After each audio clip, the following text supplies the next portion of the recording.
आप लोग सब जानते हैं मेरा पासपोर्ट एक्सपायर हुआ था और मैंने रीअप्लाई करने के लिए जून लास्ट ईयर में दिया था, एप्लीकेशन दी थी। एंड कल जैसा कि आप सब जानते हैं मेरी कोर्ट डेट थी। एंड मैं कुछ फैक्ट्स पहले आप लोगों के सामने रखना चाहती हूँ। जो कश्मीर के रीजनल पासपोर्ट ऑफिसर है उनका नाम देविंदर है। उनने कल ऑनरेबल जुडिशरी को मिसलीड किया और साथ में सीआईडी ने भी मिसलीड किया है। जैसा कि आप जानते हैं मुझे ये पासपोर्ट इश्यू किया गया है और ये 2 साल का पासपोर्ट है। This is the 2 year passport और इस पासपोर्ट में बड़ा क्लियरली लिखा है कि it's valid for UAE only. और मैं ये एक बात बहुत क्लियरली कहना चाहती हूँ कि कल ऑनरेबल जुडिशरी को मिसलीड किया गया और जो पासपोर्ट ऑफिसर है उनने जुडिशरी में कोर्ट में ये कहा गया कि हमने इसको पासपोर्ट इशू कर दिया है। और इसमें जो हमारे ऑनरेबल डेप्यूटी सोलिसिटर जनरल है उनका नाम शम्सी साहब है। उनने भी जो मेरे जज जो मेरा कोर्ट केस सुन रहे थे, लेडी हैं वो, उनको ये कहा कि आप ये पिटिशन डिसमिस कर दीजिए क्योंकि हमने इल्तिजा को पासपोर्ट इशू कर दिया है। तो ये कौन सा पासपोर्ट है आप मुझे खुद बताइए। मैं इंडियन एक सिटीजन हूँ, बाद में आप कॉपी ले लीजिएगा। मैं एक लॉ अबाइडिंग सिटीजन हूँ, मैंने आज तक कोई कानून नहीं तोड़ा है। और ये 2 साल का पासपोर्ट इशू करने के लिए भी मेरे नाम पे ये ऑफिशियल सीक्रेट एक्ट इन्वोक किया गया। और ये सीक्रेट एक्ट तब इन्वोक किया जाता है जब किसी भी इंडियन सिटीजन के अगेंस्ट एस्पियोनाज यानी जासूसी का कोई चार्ज हो। और जो मेरे अगेंस्ट एडवर्स रिपोर्ट दी गई है सीआईडी ने, सबसे पहले तो सीआईडी ने कोर्ट में ये कहा कि हम इनका पासपोर्ट नहीं रोक रहे हैं, हम इल्तिजा का कोई भी फंडामेंटल राइट वायलेट नहीं कर रहे हैं। जैसा कि आप जानते हैं right to travel abroad is a fundamental right and I am being deprived of that right. And ये मेरे साथ हो रहा है और मैं एक पूर्व मुख्यमंत्री की बेटी हूँ। I am not entitled to a passport क्योंकि महबूबा मुफ्ती साहिबा मेरी मदर है। I am entitled to a passport because I am a law abiding Indian citizen. आप मुझे खुद बताइए मैंने कोई कानून तोड़ा है? जो ये देविंदर जी हैं जो पासपोर्ट ऑफिसर है, उनने सीआईडी से खुद पूछा कि मेरे अगेंस्ट कोई चार्जशीट है, कोई एफआईआर है।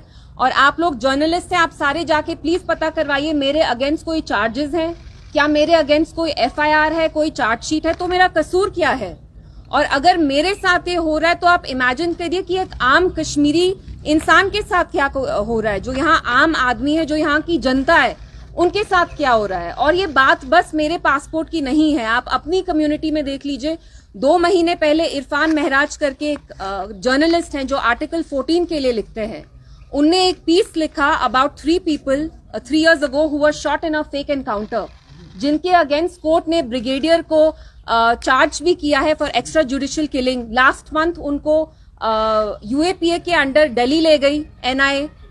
जर्नलिस्ट हो, स्टूडेंट्स हो, सब पे यहाँ दबाव चल रहा है। और मैं इसमें सीआईडी के बारे में भी 2-3 चीजें ऐड करना चाहती हूँ। 2019 से जब से आर्टिकल 370 एब्रोगेट किया गया है तब से कश्मीर को ऑटो पायलट मोड पे चढ़ा दिया है।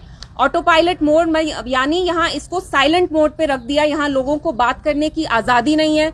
जब आप बात करते हैं तो आपको जेल में डाल दिया जाता है। आई थिंक 1 महीने पहले मैं यहाँ आई और बहुत सारे जर्नलिस्ट से मेरी उनसे बात हुई एप्टेक्स कैंप के बारे में।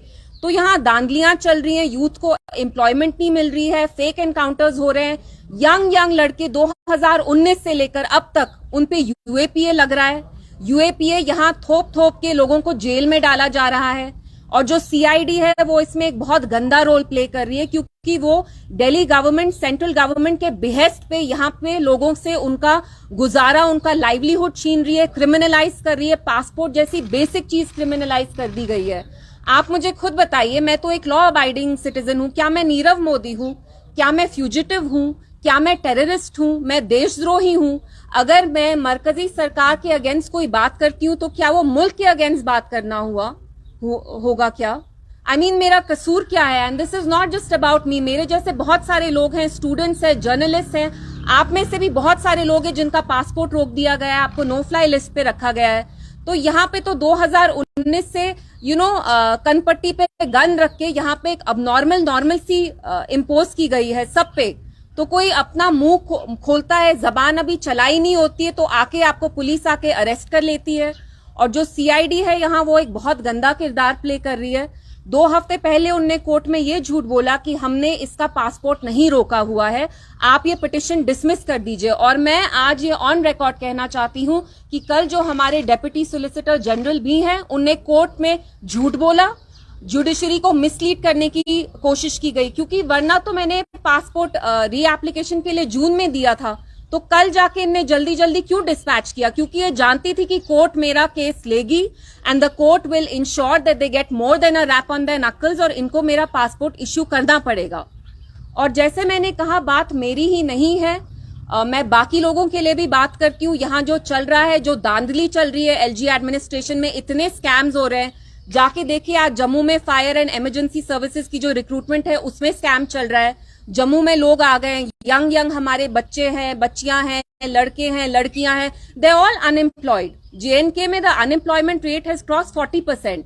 तो यहाँ आपने मुंह खोल के आप उसके बारे में बात करते हैं तो आपको पनिश किया जाता है। अल्लाह ताला ने हमें जबान तो इसीलिए दी है ना इंसानों को, कि आप बात करें, जो जाहिर बात है वो आप बोले, परसीव करें, आप में इंसाइट है, आप अपने आप को एक्सप्रेस करें। तो ये तो मेरा फंडामेंटल राइट है। पासपोर्ट ही मेरा फंडामेंटल राइट नहीं है? बात करना, अपना ओपिनियन एक्सप्रेस करना as an Indian citizen, these are my fundamental rights. तो आप मुझे ऐसे क्यों ट्रीट कर रहे हैं कि कोई मैं हार्डन क्रिमिनल हूं? मैं नीरव मोदी हूं? क्या मैंने बैंक से हजारों करोड़ का लोन लिया है? क्या मैं बैंक लोन डिफॉल्टर हूं? क्या मैं कोई कॉनमैन हूं? मैं किरण पटेल हूं? जो कॉनमैन आते हैं, किरण पटेल जैसे जी, उनको तो सीआईडी लाल बत्ती के साथ पूरा बंदोबस्त सिक्योरिटी का करके आप उनको अच्छे से लाल टोपी वाली सलाम करते हैं। तो मेरी क्या गलती है, आप मुझे बताइए? और कश्मीरियों का क्या कसूर है? यहाँ पे तो हमने बात, हम ये कहते हैं कि यहाँ गलत क्या चल रहा है, उसमें भी आपको प्रॉब्लम है। जर्नलिस्ट के साथ आपको प्रॉब्लम है, स्टूडेंट्स के साथ आपको प्रॉब्लम है। खुर्रम परवेज, फहाद शाह, सजाद गुल, इरफान महराज, कितने लोगों को आप जेल में डालेंगे?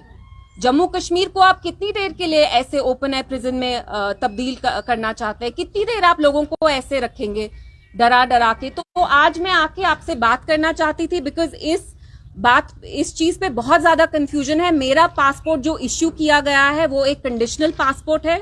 ये फ्यूजिटिव्स को भी कोई कंडीशनल पासपोर्ट नहीं मिलता है। और जो ये पासपोर्ट ऑफिसर हैं दविंदर जी, वो पासपोर्ट एक्ट को फ्लाउट कर रहे हैं। जो उनकी ड्यूटी है वो उनको वायलेट कर रहे हैं। क्योंकि अगर आप किसी को कंडीशनल पासपोर्ट देते हैं, अगर आप मुझे ये 2 साल का पासपोर्ट दे रहे हैं जिसमें मैं बस यूएई जा सकती हूँ, तो you have to tell me, legally you have to let me know, you are answerable to me, कि आप मुझे कंडीशनल पासपोर्ट क्यों दे रहे हैं? क्या मैं नीरव मोदी हूँ?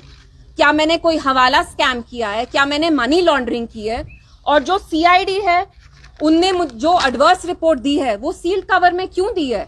अगर आप इतने कॉन्फिडेंट हैं अपने रिपोर्ट के बारे में, सबसे पहले तो आपको ऑफिशियल सीक्रेट एक्ट क्यों इन्वोक करना पड़ा? आप क्यों चाहते हैं ये डॉक्यूमेंट जो आपने मेरे खिलाफ कोर्ट में दिया है, जो आप सील्ड कवर में दे रहे हैं, आप वो क्यों नहीं चाहते हैं कि वो बाहर पब्लिक डोमेन में आए? मैं बताती हूँ क्यों नहीं आए। क्योंकि इसमें कुछ सब्सटैंशियल है ही नहीं, इसमें कुछ ऐसे सॉलिड ग्राउंड्स है ही नहीं, तो आप कोर्ट को भी मिसलीड कर रहे हैं। तो मेरी जुडिशरी से यही रिक्वेस्ट होगी कि वो देखें कि जो पासपोर्ट ऑफिसर है और जो सीआईडी है, एंड अनफॉर्चुनेटली जो डेप्यूटी सोलिसिटर जनरल भी हैं, वो उनको मिसलीड कर रहे हैं। और बात ये बस मेरे पासपोर्ट की नहीं है, जम्मू कश्मीर में वो जर्नलिस्ट हो, सियासतदान हो, स्टूडेंट्स हो, एक्टिविस्ट हो, वो सब सफर कर रहे हैं। क्योंकि जो चीज ऑब्वियस है, जो सच्चाई है, वो हम जाहिर करते हैं, तो उसके लिए हमें अलग अलग तरीके से पनिश किया जा रहा है। तो आई बिलीव ये मुफ्ती खानदान जो है, महबूबा जी मेरी मदर है, ये हमारा एक एग्जाम्पल बनाना चाहते हैं, लोगों को दिखाना चाहते हैं कि अगर आप अपना मुंह खोलेंगे, जो आप पे जुल्म हो रहा है, आप पे अत्याचार हो रहा है, अगर आप उसके बारे में अपनी जबान खोलेंगे तो हम आप पे या तो यूएपीए डाल देंगे, या आपके फंडामेंटल राइट्स आपसे ले लिया जाएंगे, या अगर आपकी सरकारी नौकरी है, सरकारी नौकरियां भी आप देखिए कितने कश्मीरी जवानों को उनकी नौकरियों से बेदखल किया जा रहा है ऑन फ्लिम्जी ग्राउंड्स कि आपका कोई फलाना मिलिटेंट था, XYZ, आपका उसके साथ कोई रिलेशन था। तो Kashmiris are suffering every day. और अगर आप जो उन पे जुल्म हो रहा है, अगर आप उसके बारे में वोकल भी होते हैं, जो आपका फंडामेंटल राइट है, your right to express speech and expression is a fundamental right, आपके फंडामेंटल राइट्स, आपके बेसिक हुकूक भी आपसे छीने जा रहे हैं। तो ये जो मरकजी सरकार यहाँ इतने ढोल बजाती है कि यहाँ पे अब कॉन्स्टिट्यूशन लागू होती है, मैं उनसे पूछना चाहती हूँ कि यहाँ कहाँ की कॉन्स्टिट्यूशन लागू हो रही है? ये बीजेपी की कॉन्स्टिट्यूशन है, इंडियन कॉन्स्टिट्यूशन तो मुझे नहीं लगती है। What are we being punished for? So आज मैं आपसे इसी के बारे में बात करना चाहती थी। एंड मैं ये बिलीव करती हूँ कि जो सीआईडी के कुछ ऑफिसर्स हैं, they bringing disgrace and disrepute to their office. Court में झूठ बोल के लोगों को हरास करके, जैसे नाजी जर्मनी में जेस्टापो थी एक पुलिस की विंग जो जूस को, यहूदीज को पर्सिक्यूट करती थी, पनिश करती थी, हरास करती थी, वैसे ही सीआईडी का अब यहाँ एक ही काम है और वो काम है कि यहाँ के कश्मीरियों को कैसे पीसा जाए, उनको पर्सिक्यूट कैसे किया जाए, उनको जॉब से कैसे निकाला जाए, उन पे यूएपीए कैसे लगाया जाए। हाल ही में ये जो कॉन्ट्रैक्टर्स होते हैं उनकी भी अब वेरिफिकेशन होगी। क्यों आपको हम पे भरोसा नहीं है? हम क्या है? हम यहाँ टेररिस्ट बैठे हैं? किसी की भी कश्मीरी पे आपको भरोसा नहीं है? तो इसलिए आके मैं आपसे बात करना चाहती थी। एंड प्लीज लेट्स, जब आप मेरे से सवाल भी पूछेंगे तो let's just keep it restricted to this topic. देखिए, जो डेप्यूटी सोलिसिटर जनरल हैं वो कल उनने मेरे लॉयर पे प्रेशर डाला कि मैं ये पिटिशन विड्रॉ करूं। मैं ये पिटिशन किसी भी हाल में विड्रॉ नहीं करूंगी, क्योंकि मैं ये लड़ाई अपने लिए ही नहीं लड़ रही हूं। मैं चाहती हूं कि जो यहाँ के बाकी लोग हैं जिनके बेसिक हुकूक उनसे छीने गए हैं वो भी कोर्ट जाके अपील करें, क्योंकि your right to travel abroad is a fundamental right जो कोई भी एजेंसी आपसे छीन नहीं सकती है। तो ऑफकोर्स जो मेरी पिटिशन है वो मैं विड्रॉ नहीं करूंगी, हालांकि हम पे बहुत प्रेशर है, but I will continue to fight in the court and I have full faith in the honorable judiciary that they will issue this passport. इर्तिजा जी, जो आपने कहा कि यहाँ जो हमारे डेमोक्रेट्स और ह्यूमन राइट्स जो है वो छीने जा रहे हैं एब्रोगेशन के बाद, रिसेंटली वाशिंगटन डीसी में कुछ कश्मीरी जो यूथ है उन्होंने वहाँ पे यूएनए के प्लेटफॉर्म पे कहा कि देखिए, मैं आज इन जी ठीक हुआ है नया Kashmir. What are your? I have nothing to say on this because आज मैं इसी के बारे में यहाँ बात करने आई हूँ, तो I don't want to veer off topic.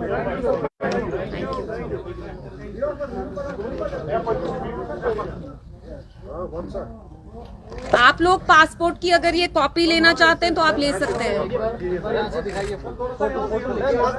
Passport लेके यहाँ से दिखाइए। नहीं, पासपोर्ट लेके क्या फोटो दूंगी? आप ले लीजिए ना, खुद वो अजीब सा लगेगा। नहीं, that looks bad. पासपोर्ट बोल के दे दीजिए। आप देख सकते हैं 2 साल का है, ये कंडीशनल पासपोर्ट है। क्या मैं नीरव मोदी हूँ? क्या मैं फ्यूजिटिव हूँ? क्या मैंने हवाला किया है? मैं देशद्रोही हूँ? मुझे कोई बता सकता है कि मेरी क्या, व्हाट इज माई फॉल्ट?